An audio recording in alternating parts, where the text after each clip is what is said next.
नया IBN 7 हौसला है।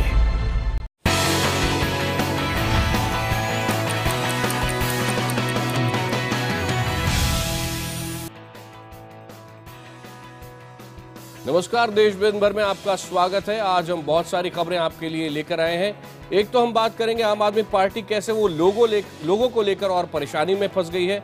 साथ ही साथ हम बात करेंगे लेखिका शोभा डे की, जिनके ट्वीट्स के बाद उनके खिलाफ विधानसभा में विशेषाधिकार हनन का प्रस्ताव लाया गया है। साथ ही जम्मू कश्मीर में कश्मीरी पंडितों के लौटने में क्यों अड़चनें पेश हो रही हैं और क्यों उनके लौटने का विरोध किया जा रहा है, इस पर विस्तार से बात करेंगे। वर्ल्ड कप के बाद हाल ही में होम टाउन लौटे कैप्टन कूल को क्यों चालान भरना पड़ा है, ये भी आपको बताएंगे।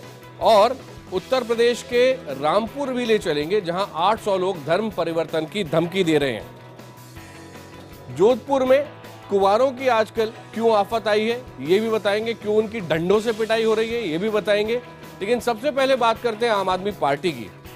आम आदमी पार्टी का जहां तक सवाल है, उसके लोगों को लेकर लोगो डिजाइन करने वाले सुनील कुमार ने कहा है कि आम आदमी पार्टी अब इसे और इस्तेमाल ना करे। उन्होंने इंटेलेक्चुअल प्रॉपर्टी राइट्स का मामला उठाया। आम आदमी पार्टी की अंदरूनी कलह खुद पार्टी पर भारी पड़ने लगी है और उसके कुछ समर्थकों का पार्टी से मोहभंग होता नजर आ रहा है। अब पार्टी का लोगो बनाने का दावा करने वाले सुनील कुमार ने अरविंद केजरीवाल को चिट्ठी लिखकर मांग की है कि पार्टी उनके द्वारा बनाए गए लोगों का इस्तेमाल बंद करे।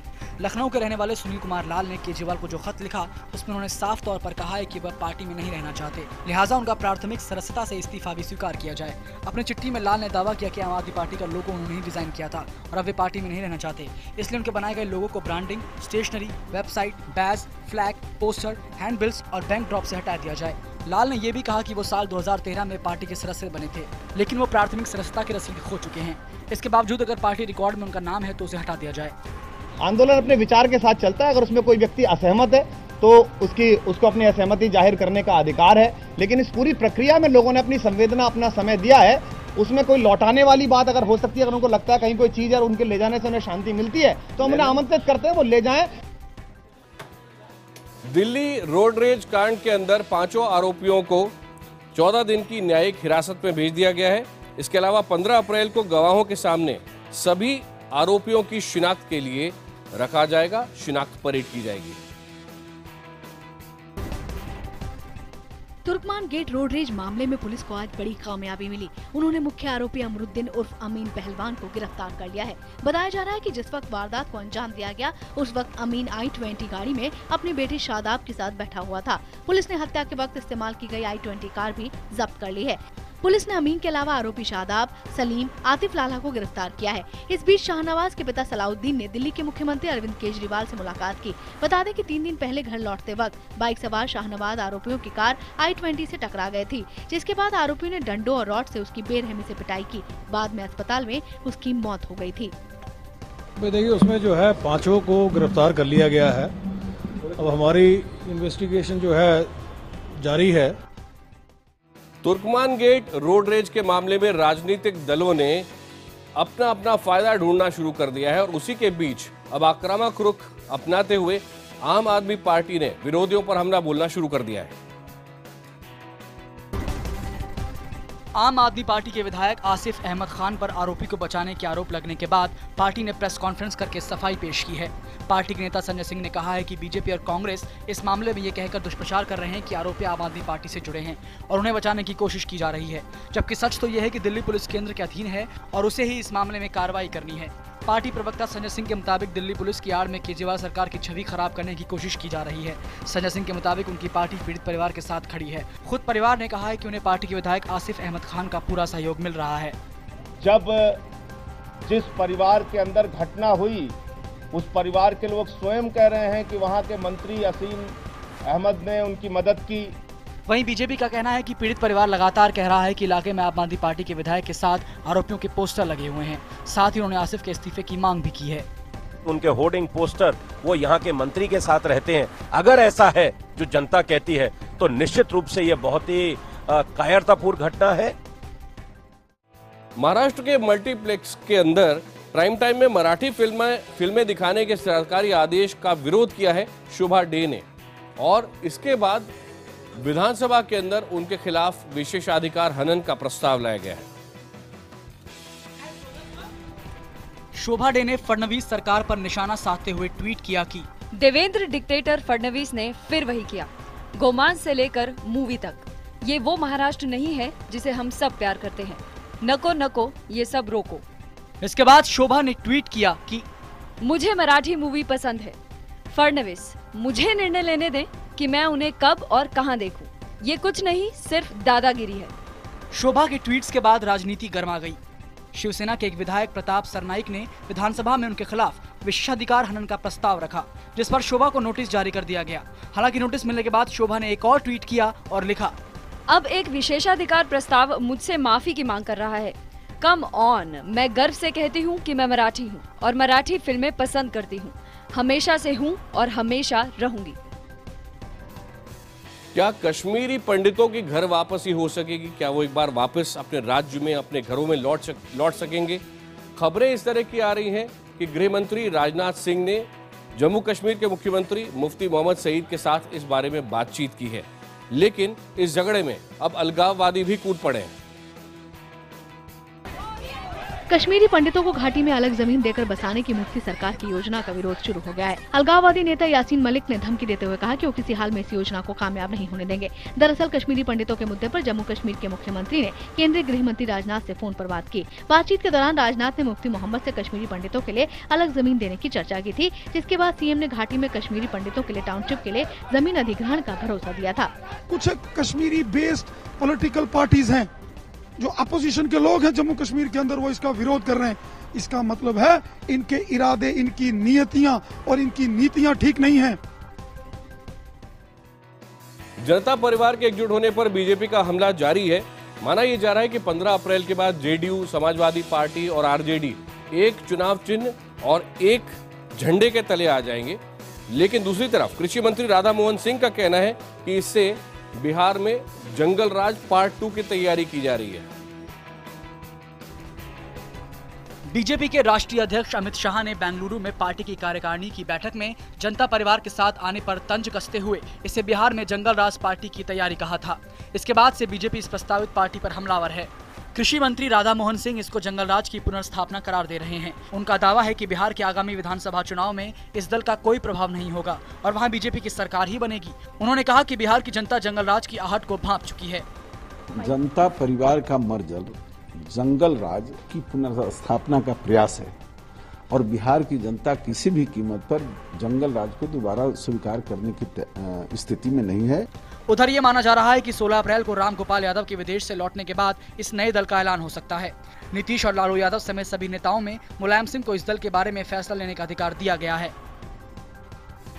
अब बात करते हैं किसानों की। मध्य प्रदेश से शुरुआत करते हैं, जहां पर पिछले एक महीने के अंदर जिस तरह से ओले पड़े हैं और बारिश हुई है बेमौसम, उसके बाद फसलें बर्बाद हुई हैं। लेकिन जितने किसानों ने खुदकुशी की है, उनके बारे में मध्य प्रदेश सरकार का कहना है कि इनके मरने का कारण कोई और ही है। मध्य प्रदेश में फसलों के खराब होने के सर्वे का काम पूरा हो चुका है और 3 लाख किसानों की 750 करोड़ रुपए से ज्यादा की कीमत की फसल खराब होने का अनुमान लगाया गया है। सरकार अब मुआवजा बांटने की तैयारी में है। कुल किसान 3,07,000 हैं। 756 करोड़ की अनुमानित हानि आंकी गई है। बेमौसम बरसात से उत्तर प्रदेश में भी किसानों का हाल बुरा है और किसानों का कहना यह है कि प्रशासन की बेरुखी उनकी मुश्किलें बढ़ा रही है। और एक और गंभीर आरोप उन्होंने लगाया है कि जहां तक प्रशासन का सवाल है, वो उनको जितना नुकसान हुआ है उसको कम करके आंक रहा है। आसमान से बरसती आफत की बारिश से अन्नदाता जहां बेहाल हैं, वहीं अधिकारियों की लापरवाही से वो बेबस हो गए हैं। मुरादाबाद जिले में गेहूं की फसल बर्बाद होने के बाद 8 किसानों की मौत हो चुकी है। किसानों की फसल बुरी तरह से तबाह हो चुकी है, लेकिन उनका आरोप है कि प्रशासन ने सरकार को सिर्फ 33% फसल की बर्बादी की रिपोर्ट भेजी है। मुरादाबाद के मैनाठेर, कुंदरकी, नागफनी, मुंडा पांडे थाना क्षेत्रों में 8 किसानों की सदमे से मौत की खबर है। उधर फसल पूरी तरह बर्बाद होने के चलते किसान अब खेतों में ही अपनी फसल को आग लगाने पर मजबूर हैं। जिला प्रशासन की रिपोर्ट के सामने आने के बाद किसानों में गुस्सा है। फसल बर्बादी के बाद मुआवजे का इंतजार कर रहे किसान अब भगवान भरोसे हैं। किसानों का आरोप है कि जिला प्रशासन ने लेखपालों द्वारा बनाई गई रिपोर्ट के आधार पर सरकार को रिपोर्ट भेज दी है। उनका कहना है कि किसी भी अफसर ने मौके पर पहुंचकर नुकसान का जायजा नहीं लिया है। प्रधानमंत्री नरेंद्र मोदी ने किसानों को थोड़ी राहत देने की कोशिश की है और उन्होंने ये घोषणा की है कि फसलों के 33% बर्बाद होने के पर भी 1.5 गुना मुआवजा दिया जाएगा। इससे पहले 33 नहीं बल्कि 50% फसल के नुकसान होने पर ही इस तरह मुआवजा दिया जाता था। गौरतलब है कि पिछले कई दिनों से लगातार बारिश और ओलों से किसान परेशान हैं। कई इलाकों में किसानों ने खुदकुशी भी की है। हालत ये है कि किसानों के घर में चूल्हे नहीं जल रहे हैं। किसान भुखमरी की कगार पर आ गए हैं। ऐसे हालात में पीएम का ये ऐलान काफी राहत लेकर आया है।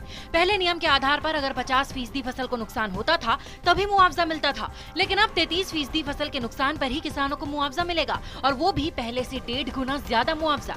बहुत बड़ा महत्वपूर्ण निर्णय हमने किया है कि अब किसान का वो जो 50% के नुकसान वाला जो दायरा था उसको बदल करके 33% भी अगर नुकसान हुआ है तो भी वो किसान हकदार बनेगा। कैमरा कांड में बात अब जो सामने आ रही है वो ये कि फैब इंडिया के एमडी और सीईओ का 10 अप्रैल को क्राइम ब्रांच के सामने बयान होगा। आपको याद होगा कि केंद्रीय मंत्री स्मृति ईरानी ने फैब इंडिया के चेंजिंग रूम की तरफ मुंह करके एक जो कैमरा लगाया गया था उसकी शिकायत की थी और उसी की जांच अब चल रही, जो 10 अप्रैल को फैब इंडिया के सीईओ और एमडी इन दोनों का अब बयान लिया जाएगा। आज फैब इंडिया के 3 और अधिकारी गोवा पहुंचे और उन्होंने अपना बयान दर्ज करवाया। उधर फैब इंडिया के सीईओ और एमडी ने क्राइम ब्रांच को लिखित में यह सूचना दी थी कि वो 10 अप्रैल को वहां पहुंचकर अपना बयान दर्ज करवाएंगे। पुलिस के मुताबिक उन्होंने सीईओ और एमडी की तरफ से अनुरोध मिल चुका है। इस मामले में अब तक 14 लोगों के बयान दर्ज किए जा चुके हैं। गोवा पुलिस ने इस मामले में फैब इंडिया के बोर्ड ऑफ डायरेक्टर्स को भी समन भेजा है और माना जा रहा है कि वो लोग गुरुवार को गोवा पहुंचकर अपना बयान दर्ज करवाएंगे। गौरतलब है कि केंद्रीय मंत्री स्मृति ईरानी ने 3 अप्रैल को खरीदारी के वक्त चेंजिंग रूम की तरफ एक कैमरे को पकड़ा था, जिसके बाद केस दर्ज हुआ था। बाद में इस मामले को क्राइम ब्रांच को सौंप दिया गया था। बिहार के गोपालगंज से खबर ये आ रही कि 16 साल की एक नाबालिग लड़की का अपहरण किया गया, उसके बाद उसके साथ गैंगरेप किया गया और उसके बाद उसकी निर्मम हत्या कर दी गई। से खेलते दिख रहे ये स्कूली बच्चे भले ही अभी छोटे हैं, लेकिन इनके कारनामे बेहद बड़े हैं। ये बच्चे लैब में रोबोट बनाकर उसकी प्रैक्टिस कर रहे हैं। इन स्कूली बच्चों ने अपने स्कूल में रोबोटिक्स की पढ़ाई करते हुए एक अंतर्राष्ट्रीय रोबोटिक्स प्रतियोगिता में देश का प्रतिनिधित्व किया। इस प्रतियोगिता में करीब 1000 टीमें आई थी, जिनके बीच इन छात्रों ने बेहद ही उम्दा प्रदर्शन किया। जेनेसिस स्कूल रोबोटिक्स के क्षेत्र में एक अलग मुकाम हासिल करने के लिए जर्मनी के एक स्कूल के साथ प्रोग्राम कर रहा है, जिसके तहत स्कूल के बच्चे जर्मनी जाकर उन्नत रोबोट्स की प्रोग्रामिंग सीखेंगे।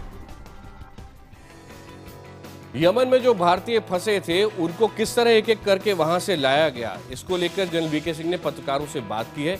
उन्होंने ये बताया है कि किस तरह से एक तरफ यमन के अंदर युद्ध जारी था, यहां तक कि जहाजों पर भी गोलियां चलाई जा रही थी और इसीलिए ये कोशिश की गई कि छोटी छोटी नावों के सहारे लोगों को वहां से निकाला जाए और सिर्फ भारत ही नहीं कई और देश के लोगों को भी वहां से बचाया गया। प्रधानमंत्री मोदी और विदेश मंत्री सुषमा स्वराज यमन में वीके सिंह के मिशन की पहले ही तारीफ कर चुके हैं।